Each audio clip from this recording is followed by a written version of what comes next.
build. So, Yep.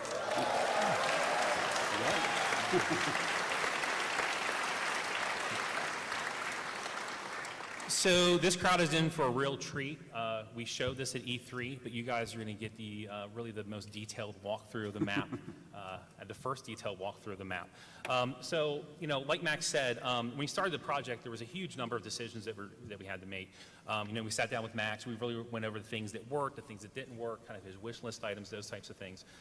Really, the first thing was the hardest decision was what 6 maps. And as you can see, Ascension here made the cut, obviously. So what I'd like to do is just kind of walk through a map a little bit.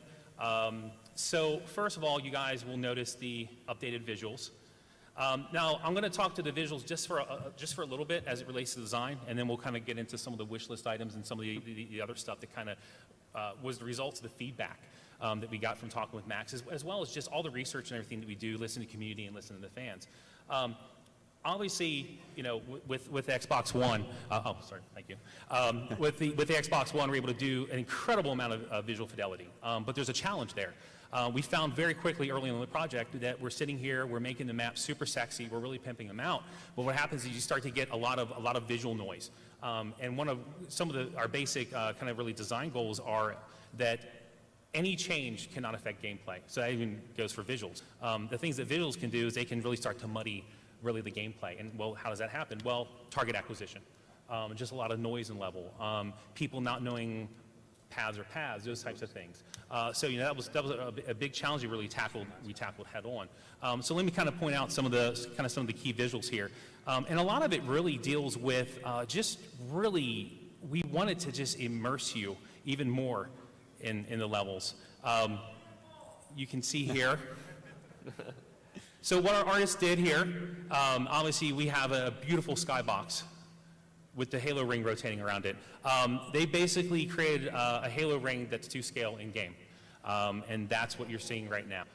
It's pretty fantastic. Can you drop down there and run around? Yeah. So Show us, prove it. Totally do that. What I can do is give you guys a much better view of it, just to kind of give you a fantastic view Jump of just on the how ledge, much Mertz, work to see how good you are. How much work went into this. So we're over here about a leap of faith.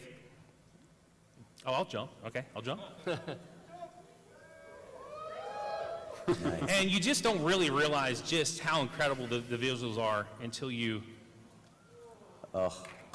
So.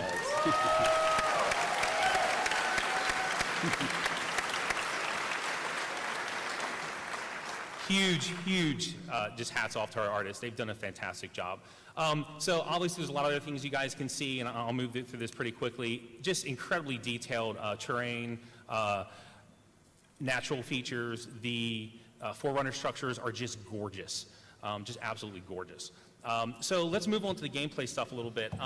You know, when we got together and we talked to Max, you know, there were a couple things at a high level that we wanted to do with the maps. There's a lot of skill that's involved. There's a really nice skill gap in Halo 2. And people love to know the trick jumps, to know these different paths, to do this type of stuff. So what we really tried to make sure was that we maintained those. That was really important. We maintained all the skill jumps from the original maps. In addition, we wanted to add more. So you know, all your classic skill jumps and those types of things will be in the map, including some additional skill jumps. Now this is a pretty standard one. And then just really small things, because really the most important thing here is that every single change, no matter how small, has got to add to the gameplay. It has absolutely got to add to the gameplay. Every single thing that we did to the game had to be a home run. Anything that was 50-50, anything that was kind of like, meh, no, cut. Everything had to move the game forward. So just simple things like this. For those of you that are familiar with the sniper rifle platform here, so you know you could drop down here before, right? Well, what we wanted to do was for skilled players, they can get up here from another route. So we've seen a lot of really, truly skilled players actually jump up that path, flank their opponent, and it's just fantastic. It's just really subtle things like that have really added a lot to the game.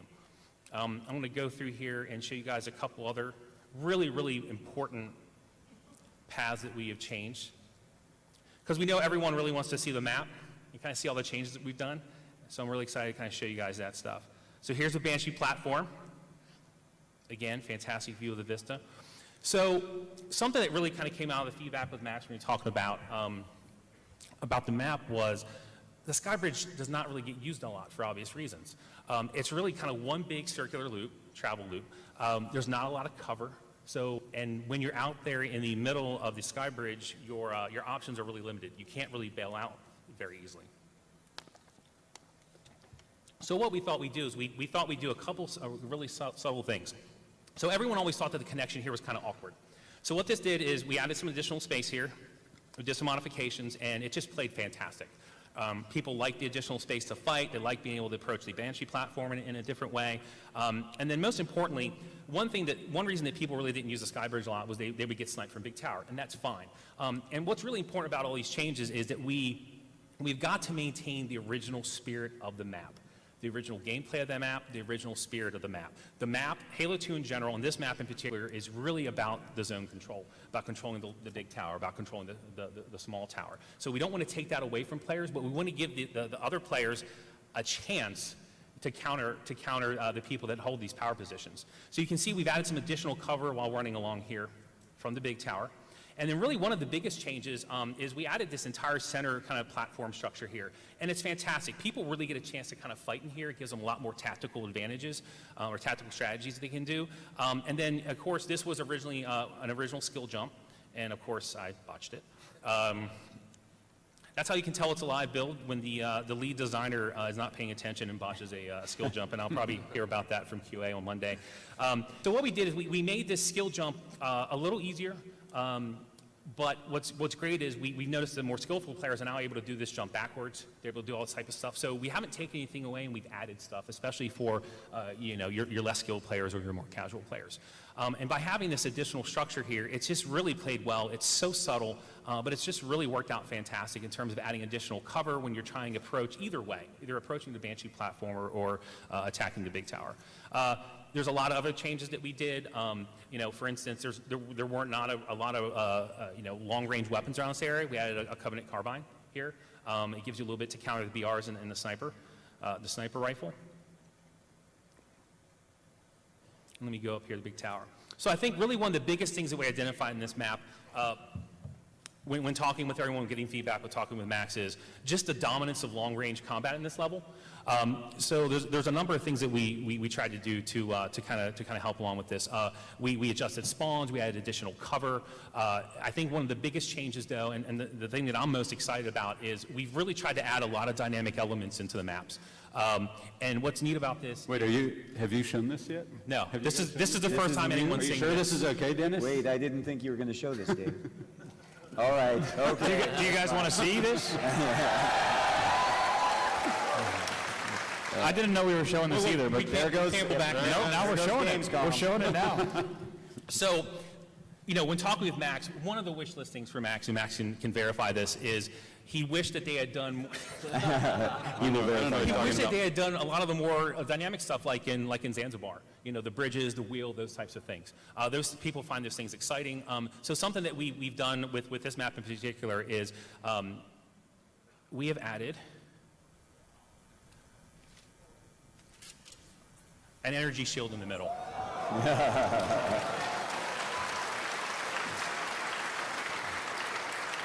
Throw a grenade. So not only is it gorgeous, it blocks gunfire, it blocks projectiles, and what's really fantastic about this is, well, when you get into kind of Koth in the middle of this map, it gets insane. I mean, it's like Thunderdome inside there. But what's really important about this is there are three control panels around the map.